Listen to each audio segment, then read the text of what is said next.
Persistence of hypothyroidism, despite taking high doses of levothyroxine, is a common scenario. This can frustrate patients and their caregivers and sometimes lead to dire consequences, including unwarranted testing and unnecessary expense. Patients in such situations can become frustrated and discouraged as they continue taking their medication as prescribed and yet see no improvement in their lab parameters. The lab parameters that we follow in hypothyroidism are the free T3, the free T4, and the TSH, which in typical hypothyroidism, T3 and T4 are low while the TSH is elevated.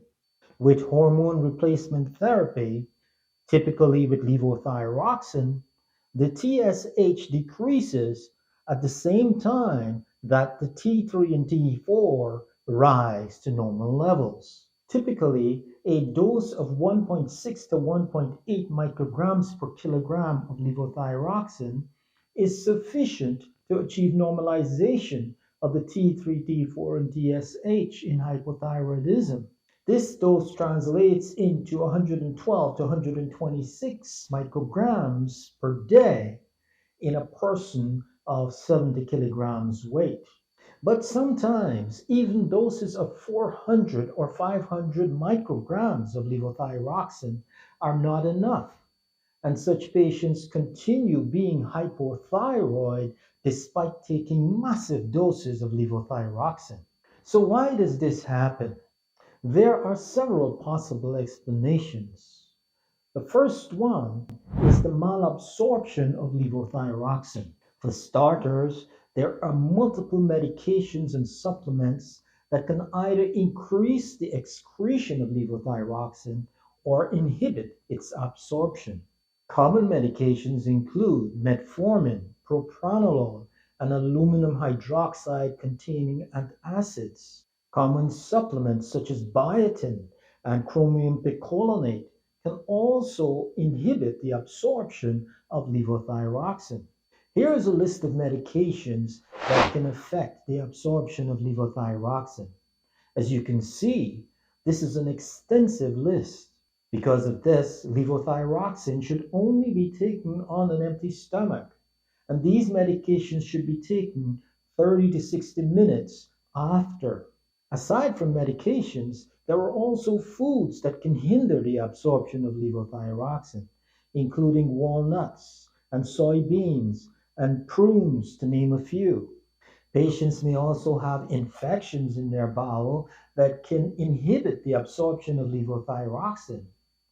One common infection is the infection with H. pylori, and eradication of this infection with antibiotics can solve the problem of levothyroxine malabsorption. But malabsorption of levothyroxine may also result from diseases that cause the malabsorption of food in general, such as celiac disease and lactose intolerance and pancreatic insufficiency. And patients with edematous conditions such as nephrotic syndrome, liver disease, or heart failure can have swelling in the lining of the bowel that can impair the absorption of levothyroxine. Some patients may simply have a decreased capacity to absorb levothyroxine, but in such cases, an increased dose can overcome this deficiency.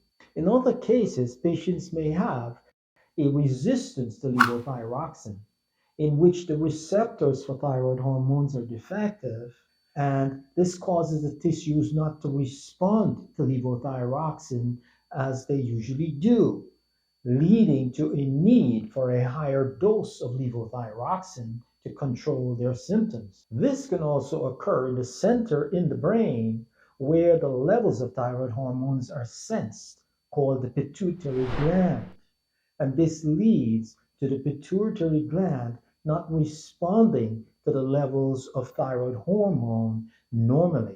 There may also be tumors in this part of the brain that produce TSH, and these too are not responsive to normal levels of thyroid hormones in the circulation. Beyond malabsorption, there may be factors that affect the performance of the test itself. For example, there may be antibodies to T3 and T4 and to TSH that cause the results to be erroneous and falsely elevated.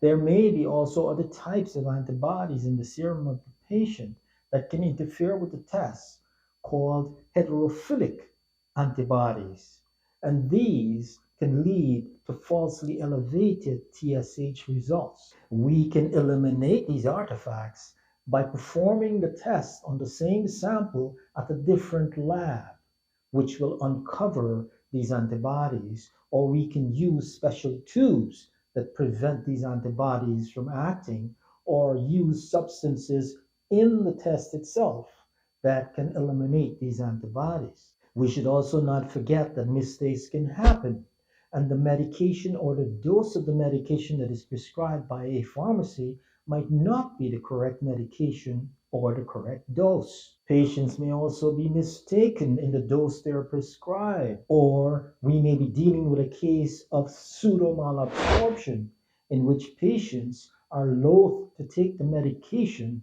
for whatever reason. These cases can be uncovered by performing a levothyroxine loading test after other causes of malabsorption have been ruled out. In this test, the levels of free T4, free T3, and TSH are measured for 1 to 6 hours after the administration of 1,000 micrograms of levothyroxine. If these results are normal, we may be dealing with a case of pseudo-malabsorption. Thank you for watching. I'll see you in the next video. Support the channel by subscribing. Until the next video, stay healthy and stay safe.